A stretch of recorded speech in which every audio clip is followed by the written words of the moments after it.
इस वक्त की बड़ी खबर आपको बता दें, बाराबंकी से ये बड़ी खबर है। बाराबंकी में दर्दनाक सड़क हादसा पेश आया है। आपको बता दें कि महरूकीन के लवाहिकीन के लिए मुआवजे का ऐलान किया गया है। योगी हुकूमत ने यह ऐलान किया है, महरूकीन के लवाहिकीन को 2-2 लाख रुपए दिया जाएगा। जख्मियों के इलाज के लिए 50,000 रुपए इमदादी रकम का भी ऐलान किया गया है। तो बड़ी खबर आपको बता रहे हैं, बाराबंकी सड़क हादसे से जुड़ी हुई महलूकीन के लवाहिकीन के लिए योगी हुकूमत ने मुआवजे का ऐलान किया है।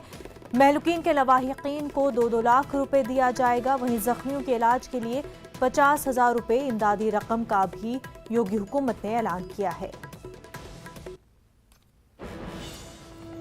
बाराबंकी में सड़क हादसा पेश आया। काफी दर्दनाक सड़क हादसा बाराबंकी में पेश आया है और इस हवाले से योगी हुकूमत ने मदद का ऐलान किया है।